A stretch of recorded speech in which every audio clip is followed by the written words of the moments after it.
Hey guys, how are we? I'm coming at you live from my bedroom floor today. I've been a little bit tight through my hips, so my gut health's been a little bit crappy over the last couple of days. And so I just kind of wanted to stretch everything out and make sure that I'm nice and mobile. Because as your gut health goes to shit, as we're going to cover in this, when your gut health goes down, your mobility goes down because your muscles tighten up. Your gut is very central, quite obviously. And so when the nerves there get all dicky and start going out, it actually causes your muscles to tighten around it. And then also on top of that too, you get an anterior pelvic tilt because your gut's inflamed and everything's distended. And then because your body naturally wants to protect it, you start going into the fetal position, so you get greater internal rotation, all shit like that. So that's what we're going to cover tonight.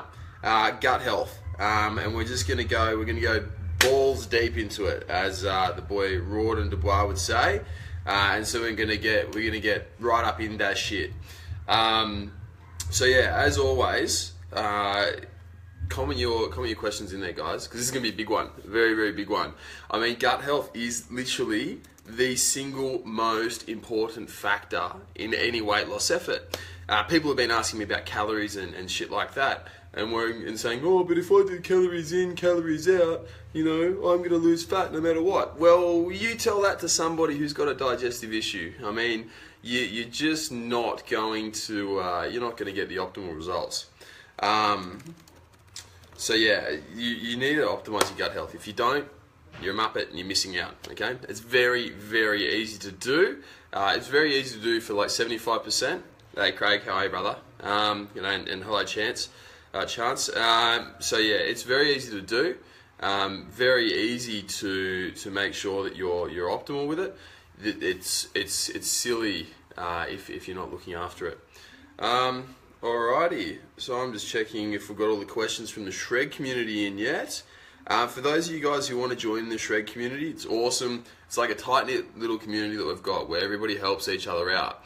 It's a lot more personal than Facebook. That's why I like it, because I actually get to interact with you guys, which is really, really epic. So yeah, I'm just going to comment it in right below so you can join up for that. It's free as well. I don't charge for it. So it's just facebook.com/groups/JCF Shred community. Pretty much in there we've got like a heap of legends, and we just chat about shredding. We look at, most recently, some of the creepy DMs I get from people asking me to show them my sexy chest, which isn't a bad chest, is it? It could just be the singlet, but yeah. But anyway, I'll stop talking rubbish because I can drivel on for hours, and let's get into this stuff. Alright, so number one, gut health.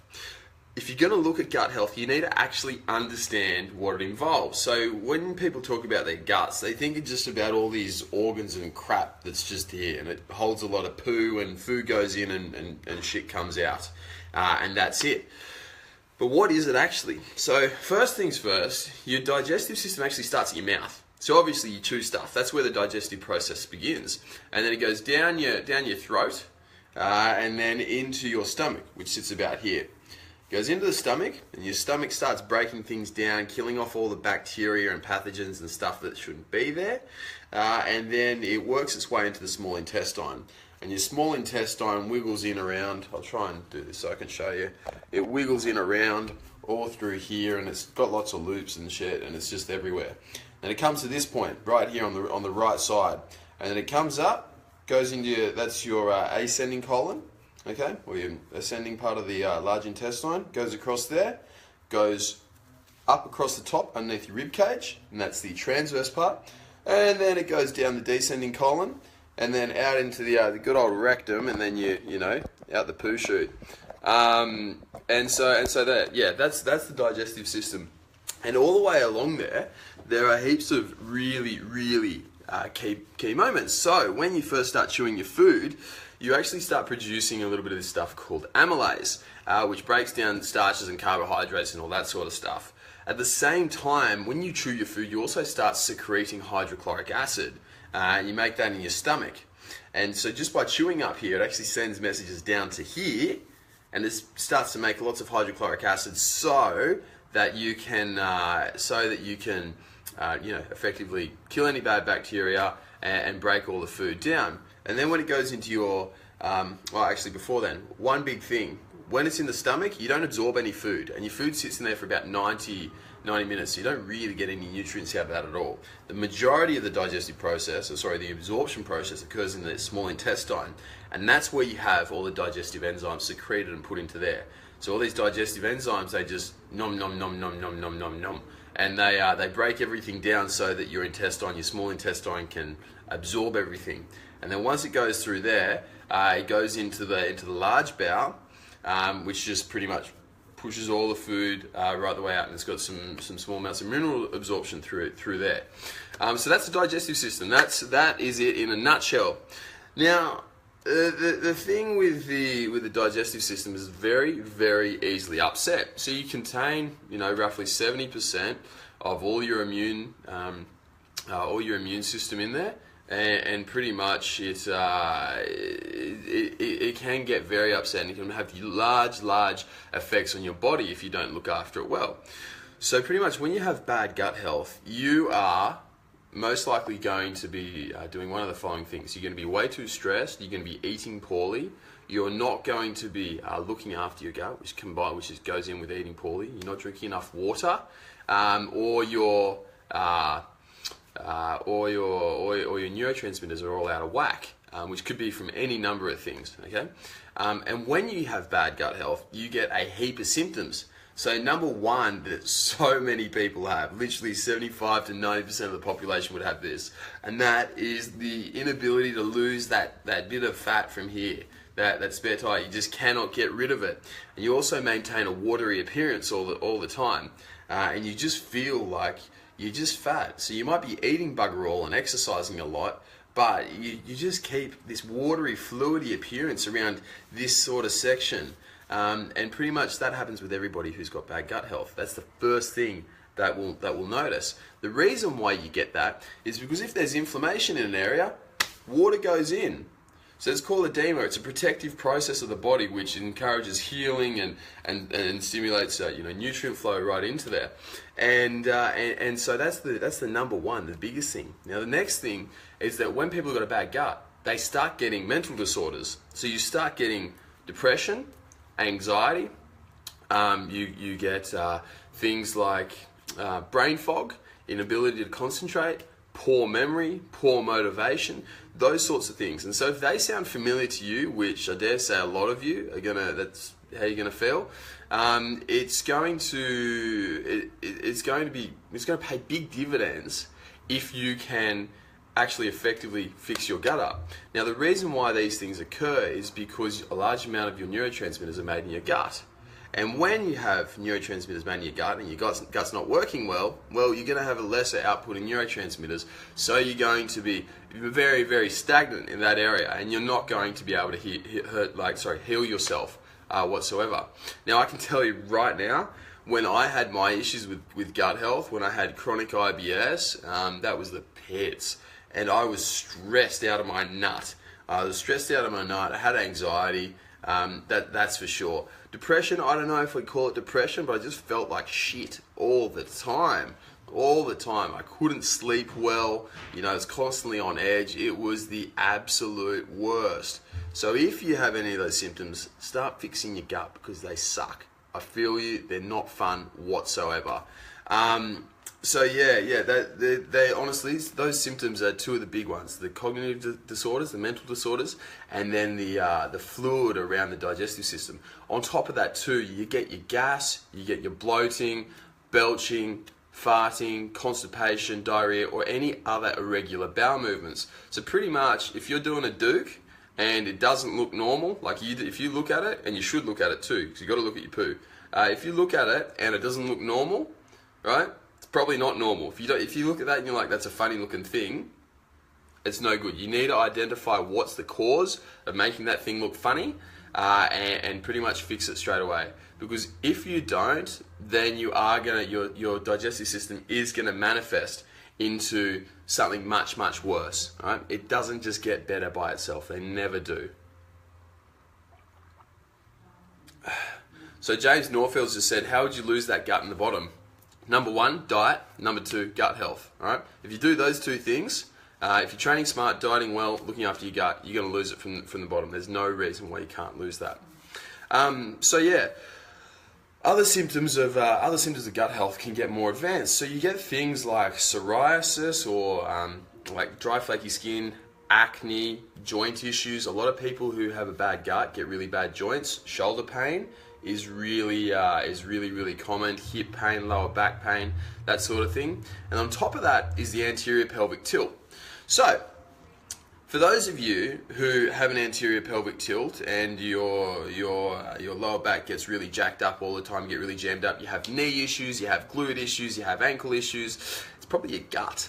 It all actually starts from there. Now the reason for this is because, as I said right at the start of the video, is that as I'm going through at the moment, when you eat bad food or your gut reacts to some food for whatever reason, your gut actually expands, okay? So it actually gets a bit bigger and your hips tilt forward like this, and this puts your whole system out of alignment.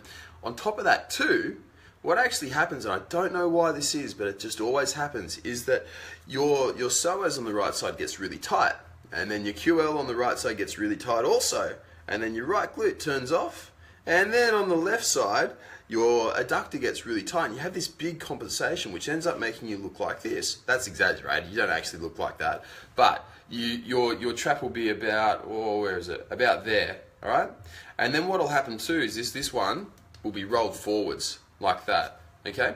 And you'll notice in your bench, when you start benching, you'll start benching like that, okay? So you'll have this left one elevated, and that all stems from the gut. So I guarantee that if you fix up your gut and you release all those things, if you maintain your gut health being really optimal, it will actually fix it very quickly, and it'll make sure that it won't come back again.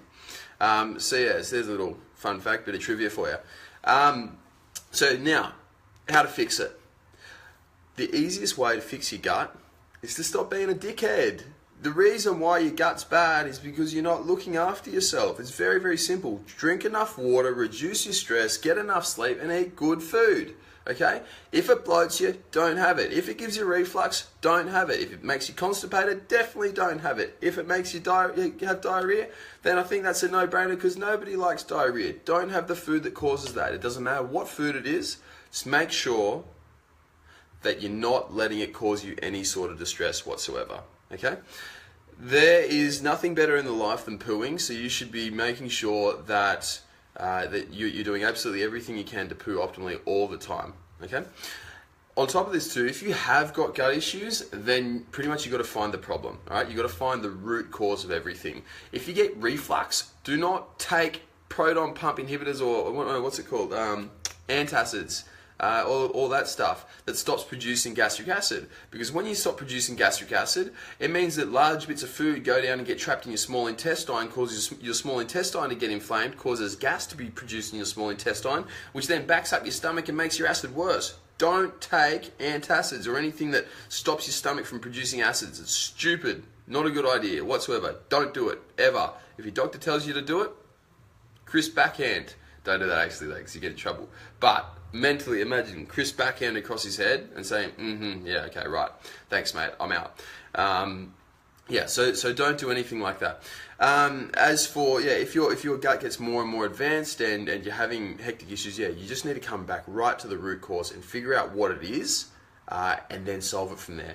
If you start trying to tack on all these band-aid therapies like taking laxatives and stuff like that long term without trying to fix the root cause at the same time, you're not going to get anywhere. I know people who live on laxatives. They're living on that Caloxol, living on Senna, living on magnesium oxide and stuff like that. It's not a good idea whatsoever at all, okay? Because it's not fixing the main problem. The reason why you get gut issues is always because the gut gets inflamed, gets nice and tight, and then stops moving. All right? So, with that covered, that's Gut Health 101. I'm going to get through into a few of the questions. If you guys want to delve any deeper into gut health, let me know and just comment below. We can go over it. So what do we got? Now, Chance has just asked, drinking water 15 minutes or an hour after a meal, does it benefit the gut? So there's a theory going around that if you drink no water while you eat, So you either have 15 minutes before or 15 minutes after, but no water while you eat. They say that it's better for your digestion. To be perfectly honest, I call bullshit. I don't notice any difference whatsoever. I mean, in me, of all people, I will 100% notice if something works. If there's going to be a little hacky digestive thing, I'm all over it. And I can tell you right now, I don't notice any difference. However, at the same time, it might be different for different people. So if you feel better doing that, then go for it. You know, if you feel better waiting 15 minutes, after you had your last drink, then eat your meal, then have another 15 minutes. Yeah, that's sweet. But there's nothing to it whatsoever. I'll go out after this. I'm going to chug about 500 grams of rice, and I'm going to be drinking water with it for sure. Because can you imagine eating 500 grams of rice without water? I mean, it's stupid. I don't know the last time I smashed a 400 gram steak and didn't drink water while I was doing it, because I get bloody thirsty. I want to enjoy my food too.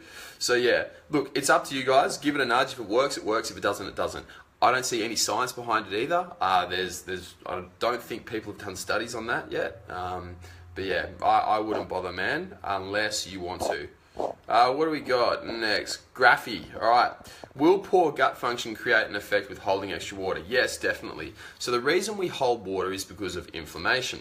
So when our cells get damaged, we get inflammation to come in, fix him up, and then either kill off the cell or fix the damage or do whatever it does. The reason why there's extra water there is because it's a healing effect, okay? So extra water, extra blood flow, and it prevents you from moving that area, and it kind of it's a healing effect. That's what the extra water does. So it's actually a good thing having the extra water there. Just doesn't make you look good. So yes, having poor gut function will create an effect with holding extra water because your cells are damaged, because they need to be fixed up. And you really need to make sure that your gut cells aren't getting damaged, because otherwise you will hold water around your midsection. It always happens all the time. This is why the people that say, as long as you hit your calories and your macros, you'll get lean. It's like, yeah, okay, that's good for like 10% of people. I mean, that's good for you. You've been a leaner individual, you're genetically gifted, and your supplement protocols are pretty schmick too. For those people, yeah, okay, that's fine. But for the general person, if your gut's bad and you don't have optimal genetics, I don't have optimal genetics. I can't eat whatever the fuck I want. I can't just eat macros and watch my macros and calories. You will end up looking like crap. And it doesn't pay any dividends even to look after your calories if your gut's bad. I can tell you right now, the number of people who I've trained who've come to me saying, James, I'm eating 1,000 calories a day. I'm exercising this much. I've just not been losing weight. Why am I doing this? So I'm like, dude, it's your gut. And then literally within 1 week, I had someone literally almost double their calories. Got them up from, 1,300 to 2,000. And then she lost 2 or 3 kilos within that 1 week. I've had another guy who started off with me, and pretty much he couldn't eat enough food. He couldn't get all the food in that I was telling him to eat. And yet he was dropping stacks of weight. He ended up dropping 5 kilos over 2 weeks or something crazy like that. And that's just by simple manipulation of the gut and making sure the digestive function is awesome. Now, Kuzzy's just said, hey mate, what is this mother probiotic I've been seeing in apple ciders? So to be honest, mate, I haven't really looked into that too much, but all I know is that having apple cider with the mother is better than not having it. Also, I've been told by the hippie people at the herbal shops. So it could be complete bullshit if we look at that. So yeah, dude, having the mother with apple cider vinegar, meh, go for it. If you like it more, do it.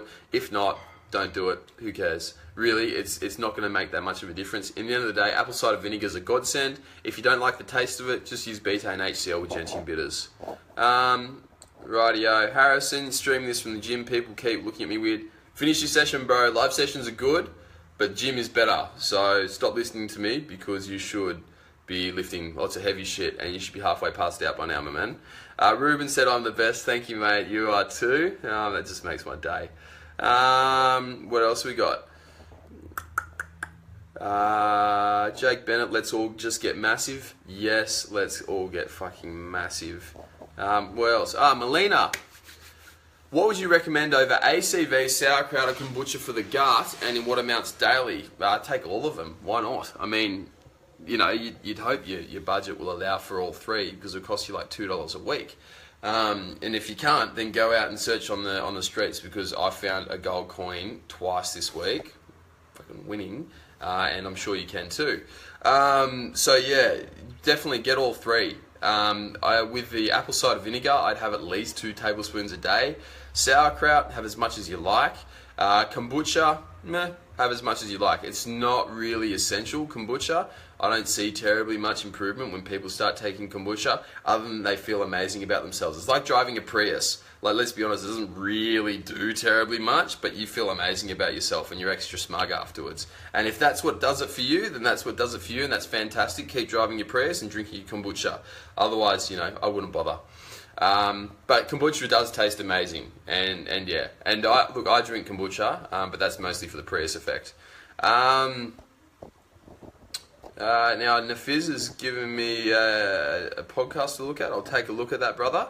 Famil said, mate, is it okay to ask any other workout advice now? Yes, sure, brother. Go for it. It's a Q&A, mate. We'll cover absolutely everything. Grill me. Do your worst. Graffy has just said, what are the best good feel symptoms you get when your gut is in check?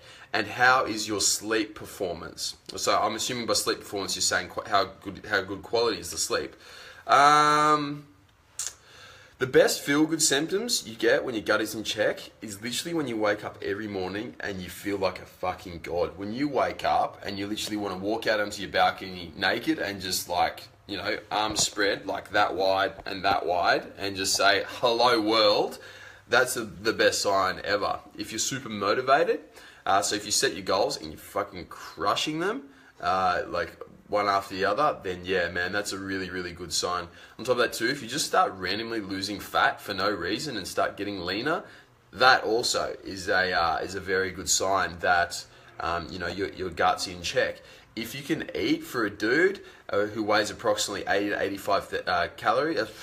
85 kilos, and you can eat roughly 5,000 calories per day, 5,000 to 7,000 a day with no issues whatsoever, then that is a very good a very good feel-good symptom. If you're heavier than that, if you can eat more than that, that's also a good symptom. Pretty much, if you can stay lean, if you stay strong, you don't really have much muscle soreness or fatigue or stiffness in your joints, don't have any acne, no rosacea, psoriasis, dry skin, any of that crap. If your hair isn't falling out, so like from stress, that's a very good symptom. Also, if nothing bothers you, if you don't have a fucking worry in the world, then that's also a very good symptom, okay? With sleep, yes, your sleep should be absolutely phenomenal when you've got a good gut, because your neurotransmitters will be peaking, and you'll literally, your head will hit the pillow, then you'll be out, and then you'll wake up at whatever time you want to, and you feel fantastic. If your gut's good, you can actually live well off less sleep. If your gut's bad, you'll have shit sleep, so you need more duration of sleep in order to get the same effect. Daniel said, how do I suggest to find problem foods? Elimination. Listen to your gut. You always know which food is going to be causing the issues if you have gut issues. You always know. You just need to listen to it. So yeah, you can eliminate it, but that means that you might reduce like 30 foods before you find out the one culprit. I'd rather just listen to myself and figure it out as I go. So say example, one day I eat broccoli, then bang, 30 to an hour later, I start getting bloated immediately. Well, pretty good sign that it's broccoli, and that's why I don't really eat broccoli anymore. So yeah, just listen to your gut, common sense. Try and avoid elimination diets. Elimination diets are only short term. I get people on the FODMAPs diet from time to time, but as soon as their digestive systems are optimal and they feel they can go back to eating those foods, I try and get them back in as soon as possible, because elimination diets suck. I'll tell you guys, I ate nothing but fucking amino acids, dextrose and coconut oil and water for 2 weeks. 2 weeks. The worst ever. Stupid. Bad idea. Shouldn't have done it. Never again. Would not recommend it again. And that was hardcore. And then, funnily enough, it actually made me worse afterwards. So it wasn't worth it. Try and avoid elimination diets at all costs.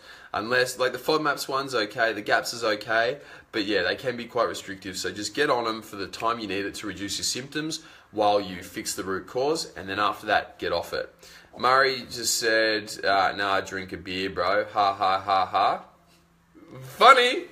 Good one, Muzz. Now, Joel's just said, do you think SIBO is real? Yeah, 100% SIBO is real, but the cause of it isn't too many bacteria in your intestines. SIBO, for you who don't know, is called small intestine bacterial overgrowth. And it's when you have an excessive amount of bacteria in here in the small intestine. So remember, so you got mouth, throat, stomach, small intestine. It's when they get trapped all up in here. You're not meant to have bacteria here. You're meant to have them in your large intestine, and that's it. Well, you can have a small amount, but not too many. And this is when SIBO happens, when you get too many bacteria in here where they're not supposed to be, and they overpopulate. They make gas, cause constipation, all stuff like that. So yeah, I do think SIBO is real, but people say that SIBO is caused just because, you know, a cheeky bacteria goes up the wrong way where it shouldn't go. It doesn't happen like that at all. It happens by your digestive system going into spasm, food getting stuck in there, bacteria on the food getting stuck, eating the food, fermenting it, and then producing more bacteria from there, okay? I've tried to, I had SIBO, right? So I tried to treat it with rifaximin, metronidazole, and ciprofloxacin. They were the three I used. I'll tell you what, $700 later and no result, fucking sucked. And it made my gut worse after that for however long. The best thing is actually to find the root cause, man. And if you need a hand with that, brother, just let me know. I work with people with SIBO all the time. And also the other thing is, dude, you should notice improvements in your symptoms like really, really quickly. You shouldn't just be hanging around with them. Now, Hagob has just said, any recommendations for a pre-workout meal to get an awesome pump at the gym? Carbs. So if you want just an awesome pump, then yeah, definitely have some carbs. But when you have carbs, literally 90% of people will actually be a little bit sluggish, a little bit slow after eating those carbs. So what I recommend is that you load up on your carbs the night before by carb backloading and do that. However, at the same time, trial and error. Some people I know respond to front-loading principles or pre-workout carb principles, stuff like that. So just play around, man. But anything with carbs and salt, bit of arginine, bit of red beet powder, you're going to be laughing, mate. Absolutely laughing with a sick pump. James Warbrick's just asked, what are my thoughts on gut cleansers? Yeah, no, mate, anything that says like cleanse or detoxify or reduce cortisol or anything stupid like that your naturopath probably tells you to do, they're a fucking waste. Absolute waste. Don't do gut cleansers. Just don't be a dickhead. Just eat smart and just think, alright? If you put shit into your body, then bad things are probably going to happen, right? It's just logic. If you put good things into your body, good things are going to happen. It's as simple as that. Don't worry about, doing all these gut cleanses and stuff like that because they don't really work. I've heard of people doing, in fact, I know of people doing like 2-week cleanses where they eat nothing but like veggies and that's it. Veggies and pea protein and shit like that. In fact, I almost got conned into doing one back in the day. And I tell you what, they do absolutely nothing. Like literally zip. Okay, and on top of this, people do all these water fasts and stuff like that, and they say, oh, cleanse your liver with just a little bit of lemon and water, and and everything's going to be all fine and dandy and rainbows and butterflies. Well, it's fucking not. The reason is because your liver needs cysteine, and it needs protein in order to detoxify. That's how the whole process of the liver detoxification works. So you actually need food for the liver to detoxify. So eating fucking water and drinking water and eating lemon isn't going to do anything whatsoever. So mate, I'm very anti gut cleansers. They're a waste of time. I can get guys, if I can get people to drop, 1 to 5 kilos in a week just from when they start training with me, eating more food than what they can normally stomach, pretty much shows that you don't need a stupid gut cleanse. Yes, on a gut cleanse, you will lose a lot of weight, and the reason is because you're not eating food. And when you don't eat food, you don't have any poo in here. And when you got no poo, you got less weight, okay? On top of that too, you lose water because your muscles lose all their glycogen. You get nice and flat, you chew through a bit of muscle at the same time, and yeah, your body loses all of its fantastic anabolic properties, and you lose your pump at the gym. So yeah, nah. Gut cleansers, nah. Would not recommend whatsoever. Now Joel's just said mother is the symbiotic mold and bacteria which grows in it. So the mother in the apple cider vinegar has got some bacteria in it. So thanks for that. Thanks for clearing that one up, Joel. Yep, I'm sure it's great for you. Steve Gannon's just said, I love organic apple cider vinegar with mother. I could scull it. Steve, I want to see that. So I posted this video up of you sculling a bottle of apple cider vinegar. We'll find some sort of prize. I know, I might hook you up with some clothes or something, because I would pay good money to see someone scull apple cider vinegar, because I think it's absolutely horrendous. So yes, if you post up a video of that, put it in the JCF Shred community. Yeah, mate, I'm going to send you out some clothes from Do You Even, okay? So yeah, we'll get that sorted. Actually, you know what? No, I'll send you out some protein from Sabedo. Yeah, I'll send you out some protein. Done. All right? Put it up in the Shred community. I want to see that. Does chewing gum affect your gut health? Good question, man. So a lot of people find that chewing gut actually tightens up their gut. I'm one of those people. So yeah, I think that chewing gum can affect your gut health. It's up to you. As I always say, if you think it's bad, don't do it. If you think it's good and it helps you and it keeps you focused, because chewing gum actually does increase your cognitive function and can increase your performance in the gym. If you think it's great, then yeah, do it. However, at the same time, by repeatedly chewing gum, you actually, block up your masseter, this muscle in here, the chewing muscle, and is that right? I'm having a brain dead moment. I don't think that's the name of it. But anyway, it blocks up this muscle here. Yeah, I've definitely got that name wrong. But anyway, blocks up this muscle here, okay? And this muscle here has got a nerve connection all the way down to your hip. So when this one gets tight, your hips get really tight and you actually lose hip mobility, right? So if you chew gum, it can actually make your hip mobility worse. So see how it goes for you. Give it a nudge, and yeah, we'll evaluate it for yourself. Victor, mate, I hope it helps. Josh Pierpoint, do food allergies affect gut health? Well, actually, gut health affects food allergies. So most people develop food allergies when their gut is bad, right? That's when it actually happens. So it's not that the food allergy causes bad gut health, it's the bad gut health and all the shit and the stress and whatnot, that causes the food allergy, okay? So if you have an existing food allergy, which some people do, then yes, it can negatively impact your gut health. I don't see too many cases of that though. I see most of the time that people have a bad gut, they get bad gut symptoms, and then after that, the food allergy develops, okay? Regardless, if you have a food allergy, get it found out, all right? You'll know, because you'll get eczema, irritation, stuff like that, and then stop eating the food, and so it shouldn't be an issue whatsoever, all right? Now, Hagob's just asked, what do you recommend for a person who lacks chest activation because of dominant shoulder activation? I retract my shoulders, but I still lack full activation. Numero uno, contract your lats. Get your lats on really, really tight when you're pressing, and make sure that you're pressing straight up like this. On top of this too, watch my activation videos, which I post up. I posted one up just last night, which will help you guys out massively. So check it out. It's just on the page. And then on top of that too, if you're in Sydney, go see the squat doc Abdel Mohammed. He's in the Shred community, the JCF Shred community. He's really active in there. Pretty much, he's the man for anything. I use him. He's who I train with. He's helped me out massively throughout my bulk. So yeah, dude, I'd recommend you go see him if you can. If you're in Sydney, if not, try booking a Skype consult with him or something like that. All right, because he's a smart man. All right, James, mate, I'm glad some of these things have rung true to you, and I hope they help you, dude. Do I recommend gut cleansers? I already answered that. And worth it to get a kickstart? No. Anything, right, guys, when people say, do this to kickstart your health, doesn't kickstart your health, all right? So when people say, just don't eat anything for a couple of days, it'll kickstart your health, it's not going to kickstart it whatsoever. I tell you what will kickstart it is just eating smart and, exercising and reducing your stress and sleeping. That's going to kickstart your health more than absolutely anything. If it's a product and they're saying, drink this ketone drink, it's going to kickstart your health, call bullshit, because it's not. In the end of the day, if your health is shit, right, if you're doing the wrong things and you're making your health bad, then nothing's going to kickstart it. You're just going to chuck a Band-Aid on, all right?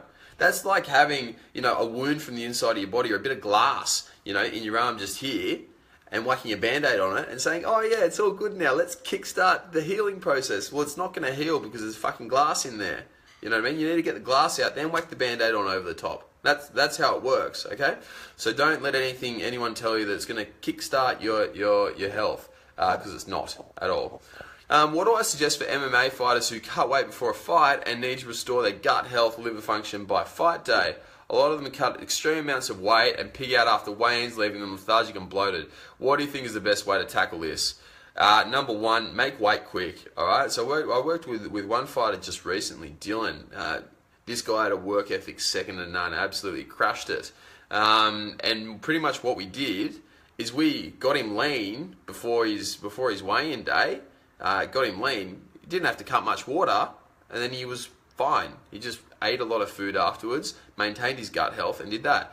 The reason why you're getting bloated is because you're so dehydrated. If you've got no water in your gut, then your food can't move, all right? It just gets stuck in there. It gets really, really hard, okay?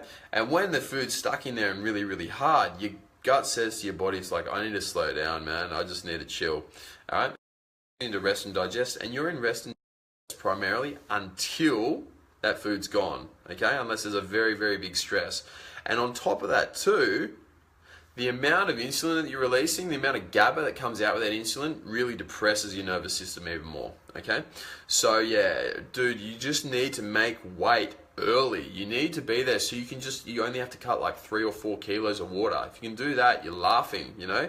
And if you avoid, you know, eating absolutely bugger all, so if you avoid eating bugger all and then, you know, for like 2 days before and then binging for 2 days after, or a day after, sorry, you know, it just makes sense, man. Just honestly, you just got to be logical. Stop listening to the old school blokes who are like, you know, just come in heavy and nice and fat, and then, you know, expect to just cut water, lose 10 kilos, sit in the sauna, don't eat for 2 days, feel like shit, and then expect to perform your best on game day. It's not logical. It just doesn't work like that. You need to get lean, you need to optimize your body composition, and then from there, you just cut a small amount of water and then refill your water and your electrolytes and actually peak the next day, okay? So it's very, very backwards. If you want a hand with that, man, happy to help you out. Just shoot us an inbox. Scotty Bishop, carb backloading and carbs before gym is working for me. Good, mate. You're crushing it. Sean's just asked again, what is the benefit of apple cider vinegar?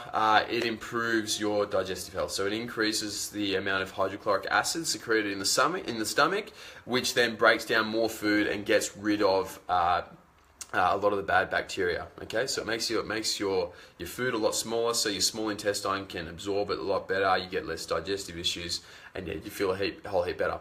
Interesting one, fun fact, bit of pub trivia for you guys, is that there was a set of, back in the day, all right, I can't remember exactly when this was, but they had a set of cows, a herd of cows, pack of cows, group of cows, whatever you want to call them, and they're all in a paddock, and in this paddock they had apple trees. And when the apples would fall down, they'd ferment, and the cattle would eat the apples. And they actually found that these cattle who were eating the apples had an extended lifespan. They had a roughly 25% longer lifespan than all the animals in the other paddocks. And that was because of apple cider vinegar. So when the apple ferments, it makes the vinegar, the cattle ate the vinegar, and then they lived longer. All right, fun fact, whip that one out at your next party. Haley said, how do you work out the formula for how many calories you should be eating each day? Dude, that's a long process, hey. So Haley trains with me, and I worked out a very, very specific set of calories for her, as I do with everybody. And pretty much it comes down to, man, how long is your questionnaire? Like, it's a big, big questionnaire. I get all my clients to fill in a massive questionnaire, get all the details, you know, weight, height, all that stuff, and then I literally like profile them, find out what type of neurotransmitter profile they are, you know, how much energy they expend each day, you know, all that crap. And then pretty much I've got a system for working that out. So yeah, that's a long answer. I am going to be covering that in a course because I'm releasing JCF University, where I'm going to cover with you guys, like, you know, how to coach people, digestive health, nutrition, all that sort of thing. But man, for a Q&A video, people will be so bored by the end of this because I'd just be going on and on and on, all right? So I'll get you an answer to that, but it'll be in that course. Right, Rightio. Now, Brad's just said, when I was on a keto diet for 2 or so months late last year, I had no sinus issues, didn't get sick at all, felt great, except for the brain fog. Now, for some time, I'm back eating normal carbs and crap lol, and I live a busy lifestyle with 2 businesses and 2 kids. I couldn't sustain keto even though I got great results. I'm just wondering now, should I go gluten-free or at least wheat-free, as I got influenza this month, about 2 months ago, and I've been having sinus issues. Yeah, dude, look, mate, number one, if keto's not working for you, you're doing it wrong, because keto will actually improve literally anybody. So you need to look at your liver, see if your liver's functioning well. I'd highly recommend you going back on keto, because if you're healthier in keto, which literally everybody is, then, you know, you're going to be feeling a lot better, all right? And you should be having your brain function a lot better. So you probably just need to look at your neurotransmitters, man, because if you look at them, that'll clear up the brain fog. You look at your sleep, and all that stuff, then yeah. The thing with keto is it can make GABA levels a little bit lower because you don't get the GABA secretion from carbs, and on top of that too, you don't get as much serotonin production, and serotonin sensitizes the GABA receptor. Okay, so the GABA, you've got less GABA and less GABA receptor, so there's less chance of it having a calming effect on you and allowing you to sleep better and so on. Okay, so you just need to supplement smart when you're in keto. I'd 100% recommend going gluten and wheat free. Gluten is shit. Honestly, it is the devil. It's up there with soy. Gluten and soy are the 2 worst things ever. Okay, they'll make you moody. You know, they'll make your gut health crap. They'll make you just crap. All right, don't do it. Not worth it. Get a substitute for them. Okay, so yeah, definitely cut the gluten out. What's my take on almond milk, soy milk compared to full cream milk? All right, so almond milk is numero uno by far out of those 3. Soy milk's the devil. All right, soy is just crap. All right, absolute rubbish. Just don't take it. Just don't touch it. I'm not even, actually, you know what? I'll do a full live video on soy. It's an absolute con. Next time you see a vegan, you know, sipping on a bit of soy and telling you how, you know, high and mighty they are and how nice their Prius is to drive, you know, just have a little quiet chuckle in them, because soy binds to your estrogen receptor, all right, and it gives you estrogen-like symptoms, all right. So you don't want to have soy whatsoever, because you don't want any more estrogen than what you already have. Your body already produces enough estrogen via aromatase, and on top of that too, most people who have digestive issues can't clear estrogen efficiently, so you have a build-up of estrogen. So soy is just like giving you estrogen on estrogen on estrogen on estrogen, all right? It's crap. You don't want it, all right? Girls, you're exactly the same. If your periods are getting bad, you're getting really hectic cramps, you're getting headaches, you know, you're getting epic moodiness, all that stuff, soy's the devil. Soy plays around with your serotonin, estrogen plays around with your serotonin and also your trigeminal nerve, all right? That's why it can go a little bit cray-cray when you get your period, all right? And it's not your fault whatsoever, okay? It's just because your gut health's bad and you've probably been told to eat soy and you got a few too many estrogens and poor estrogen clearance. So you need to sort all that stuff out, because, you know, I've seen girls with period pains and all that stuff. And yeah, that stuff's hardcore. I'm so glad I'm a dude. You girls, honestly, I take my hat off to you, because you're all soldiers. But yeah, full cream milk as well. No, wouldn't go with full cream milk either, because literally nobody digests it terribly well. Casein, the protein in one of the proteins in full cream milk, is highly irritating to your digestive lining. Wouldn't bother with it. And then on top of that too, it's got lactose. So if your digestive lining is a little bit dicky, right? You've got a bacteria where it shouldn't be. The lactose goes in, feeds the bacteria, and then makes you bloated and all that stuff. Right? On top of this too, a lot of people also have like an immune reaction to it, and you get sinusy, nasally, all that stuff. So Brad, full cream milk definitely wouldn't be good for you. Mikey is saying, so you're telling me female should not be vegan? Nobody should be vegan, dude. Well, look, if you're being vegan or vegetarian for animal reasons, I respect that. Well done, good for you. But go out and meet a sheep, because they're retarded and they need to be eaten. But yeah, no. So females definitely would not advise you being vegan. Males definitely would not advise you being vegan. There are no health benefits to it whatsoever. All right, there is no evidence to suggest that you should be vegan or that vegan is healthier.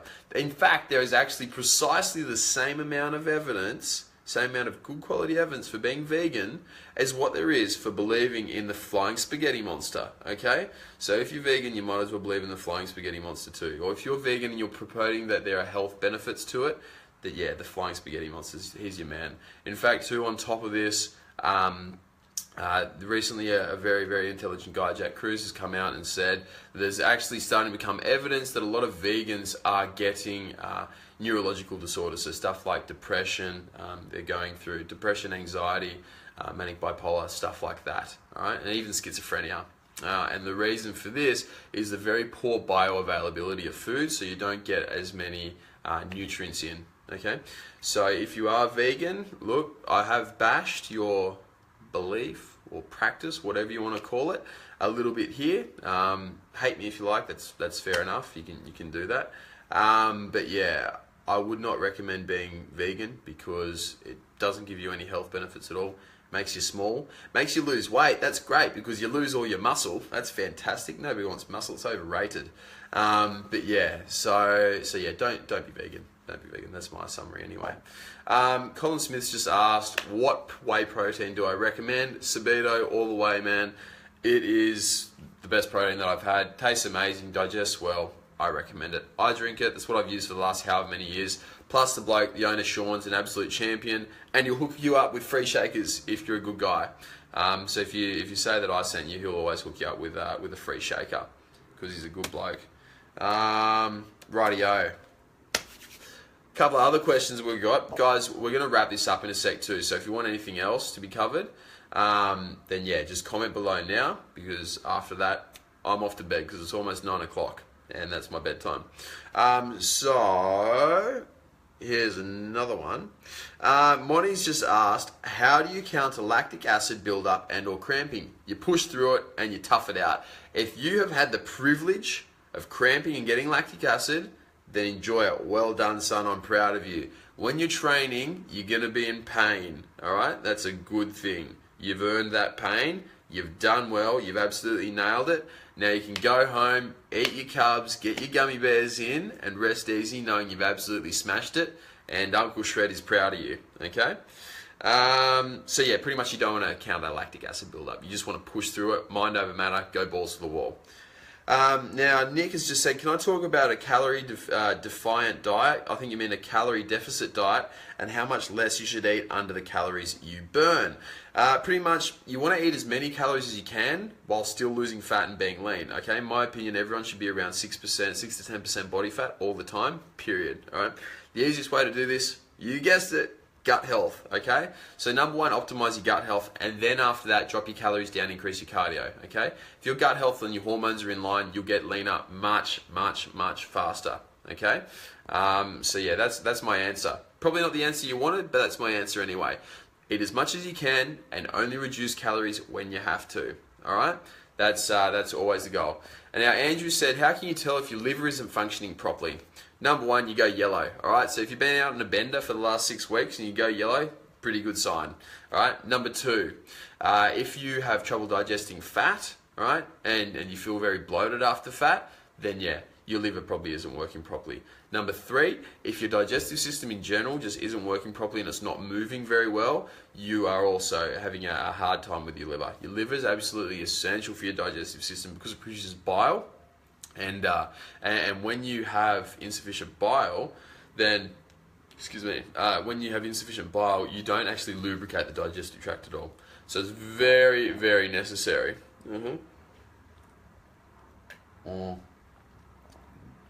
Now, Corey's just said, Mum told me the other night that the weasels on MasterChef said, the weasels, good word, I like it, said it's not good to put your veggies into boiling water, but rather bring them up to the boil from the cold start. Do I know anything about this? Yeah, guys, they do all these studies on like how many nutrients are in veggies, and you know, if you cook them, if you boil them, roast them in the oven, fry them in the pan, which one's got more nutrients in it. To be honest, guys, just get in a variety, all right? I don't know why on earth you would, bring them from a boil from the cold start, or why you would care if the water's already boiling or what. I don't know. So Corey, mate, yeah, I don't know. to be perfectly honest, but I wouldn't bother.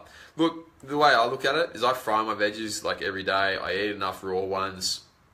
Laughing, all right? So hope that helps, Tibbets. Now, Peter said, Petru. He said, what do you think about supersets, drop sets, tri-sets, or giant sets? Yep, they're all great as long as they hurt. At the end of the day, anything's going to work really quite well as long as you do it and as long as it burns. If you're feeling pain, it's good, and I salute you, okay?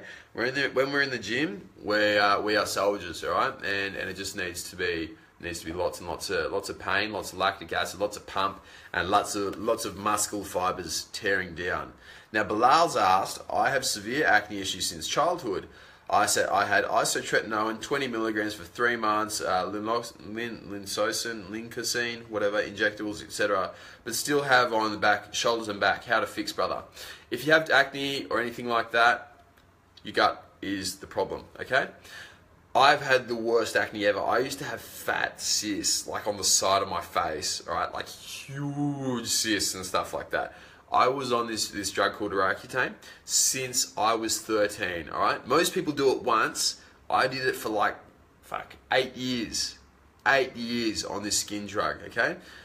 Now, my family, we have a large history of bowel issues and digestive issues. And pretty much what I was doing at school was I wasn't looking after myself. I was smashing like 2 to 4 liters of milk every day, trying to get big. I was eating, we used to finish, my mate and I, a good mate, Berto, and I we used to smash like, it was like 72 Weet-Bix every 2 days or something like that. That was in the packet that we bought. We used to steal some from the school because I went to boarding school. So God, we would have been smashing like 40 Weet-Bix a day each. You know, on top of that, having bread and eggs and crap like that. Well, not eggs. Eggs are good. That was the good part. But the bread, that was absolute rubbish. And pretty much, wonder why I had cystic acne, because my digestive system had shat itself. All right.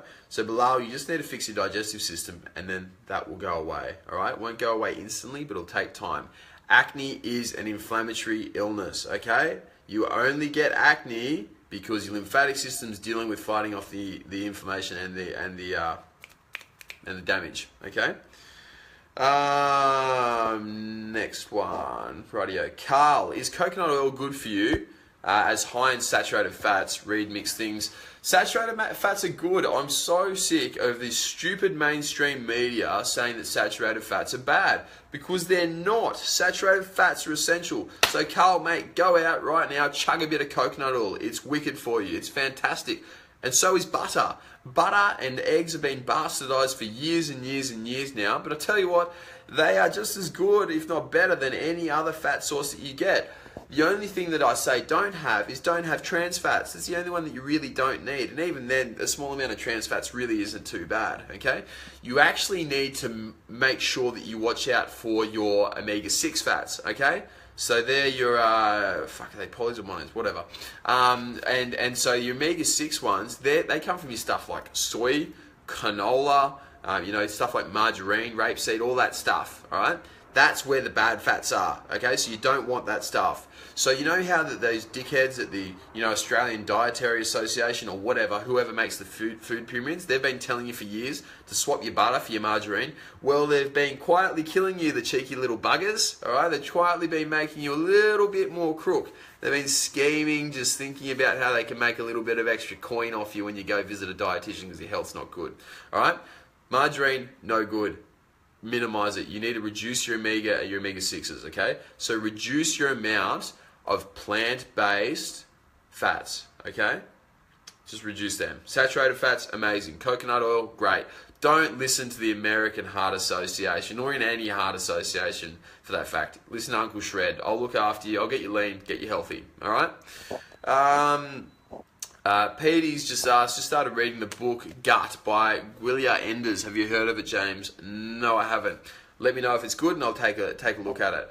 Brad's just asked, do you take anything now to keep acne away? I was on Accutane years ago and don't want to go back on it now, and it's starting to come back and now I'm training.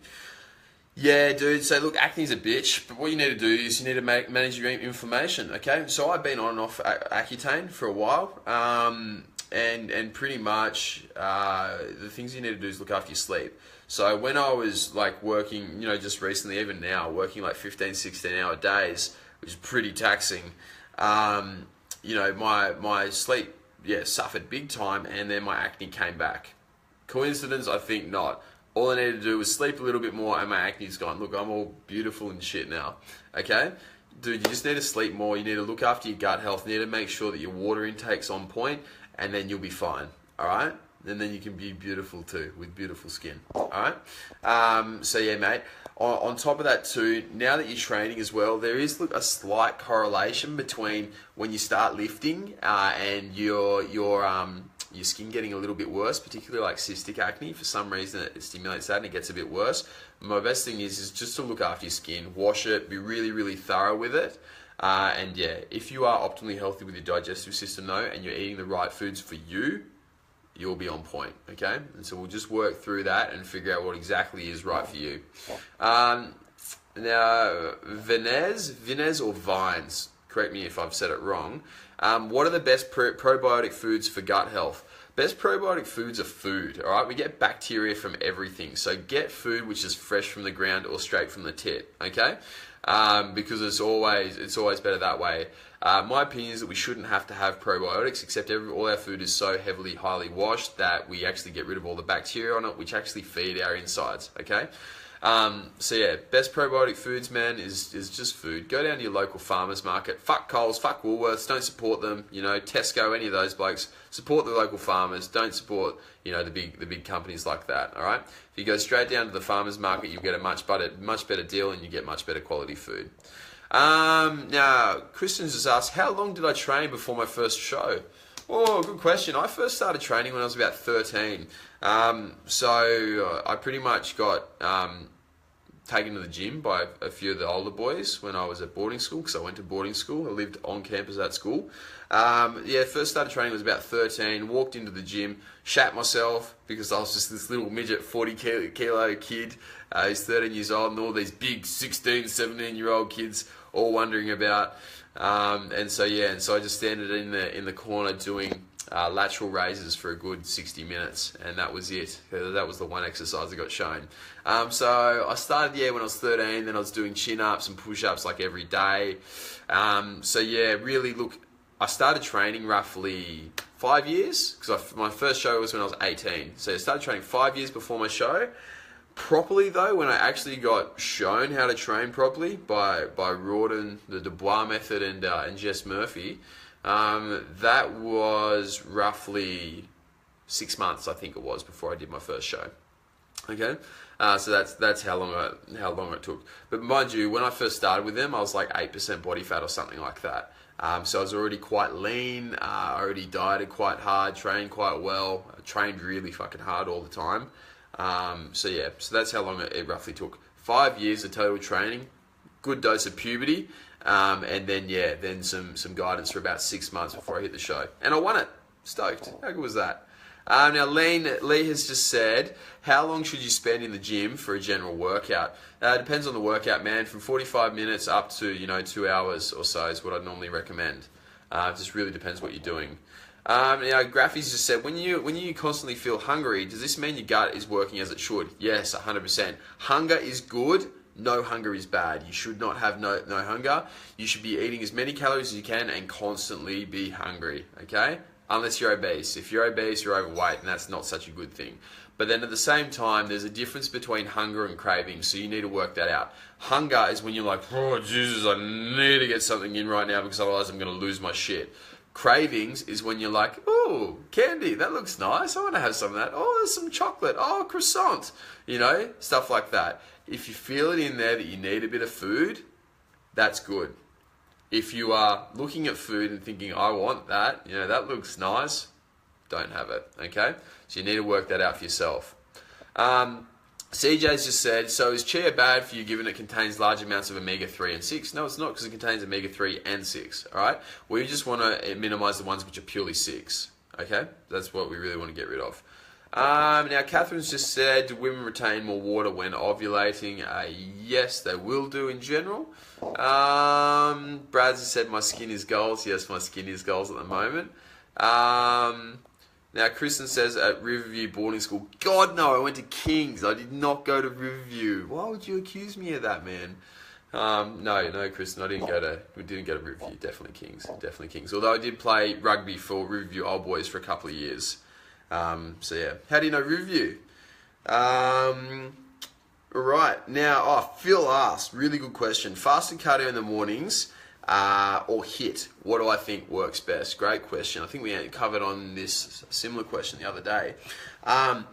So pretty much what you got to do is you got to find out what works for you. The way I do it is I do a combination looking at neurotransmitter profiles and trial and error. Okay.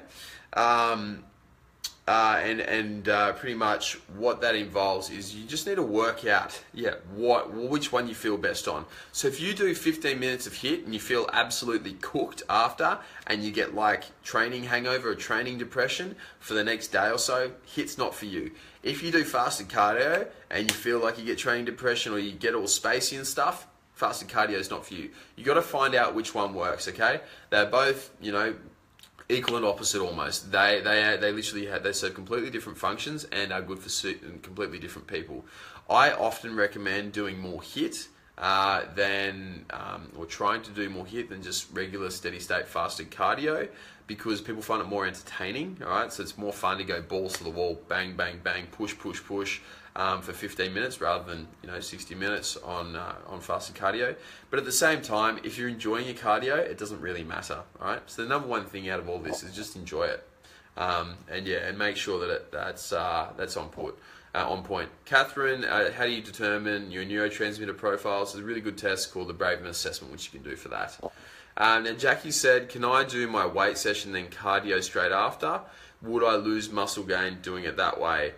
No, not really. Look, to a fine degree, yes, there are some differences by doing weights than cardio in some people, but really it doesn't matter, man. In the end of the day, as long as you're getting enough protein, you're smashing your BCAAs, your EAAs and all that, and you're crushing it, then yeah, go for it. However, at the same time, actually, yeah, you know what? Look, it doesn't really matter. I'll be straight up with you. You've just got to play. Well, sorry, not that it doesn't really matter. As general advice, it doesn't really matter. What I do with my own guys is slightly different. I do specific cardios for them, just depending on their goals and what they're doing. But in general, yeah, it just it doesn't really matter. Now Errol said, "Hey James, what's your advice on diet for shift workers? Get another job, because shift works are rough, man. How do you go through that? It's tough." No, but seriously, if you're a shift worker, what you need to do is you need to make sure that you're pumping the melatonin before you go to bed. You need to make sure that you are eating a diet preferably lower in carbohydrates. The reason being, less sunlight equals less carbohydrate metabolism. Thank you very much, Joel Donaldson, my boy, who's just started working with JCF, for that little fun factoid. So you just need to make sure that your diet's lower in carbohydrates, you're pumping your melatonin, and you're making sure that your neurotransmitters are on point. Okay, shift work is hard, bro. Really, really hard. You just got to make sure that you're doing absolutely everything to make sure that you counter the negative effects of it. Now, Petey's just said, I don't want to give up my fast in the mornings, but I'm weightlifting before work. Is it the best time to get to the gym? Any suggestions so I'm not passing out during lifts? Why do you want to give up your fast in the morning? Just do it. If you're passing out, then you probably need to give up your fast, bro. If you're passing out before, as you're trying to train, you just don't want to eat for the sake of eating. Like, why don't you want to eat? What's the big fear of eating? I mean, some people want to do intermittent fasting, so they finish with their last meal of the day. But you can do intermittent fasting by having your first meal and then eating for the next 6 hours after that. All right. So there's a suggestion for you, bro. Other than that, mate, good luck. You could become more fat adapted. That is one actual potential possibility. If you are more fat adapted or metabolically flexible, as some people call it, that's what the squat doc Abdel calls it. You will pretty much be able to run off your fat better, and you won't need to eat. I mean, I can train fasted very, very easily, so I can train fasted any time up to like 2 p.m. and still have a really good session. So that's one possibility, man. Increase your fat adaptation. Now, Mark's just asked, do you take a pre-workout? If so, which do I recommend? None. Covered this the other... Oh, no, actually, we didn't cover that the other night, so that is still a good question. Pre-workouts, no, I don't really take a conventional pre-workout. I just take a mixture of amino acids and nootropics to optimize the old noggin function and make sure that my pump's absolutely epic. Okay, that's all I do. On top of that, I just take a good hard dose of fucking Crush It James going for the Olympia, and that's pretty much enough to get me G'd up and going all the way through. Dudes and dudettes, I'm out. I'm cooked. On that note, if you have any more questions, comment them below, post them on the page, join the JCF Shred community, because there's always stuff going up there. Alright, there's always facts, there's always help, there's always Q&A, stuff like that going up all the time. Alright, so yeah, I'm going to bail. Enjoy your night, guys. Sleep tight, get some shut-eye, melatonin, look after your gut. Happy days. Enjoy. Thank you very much for coming. Love you all.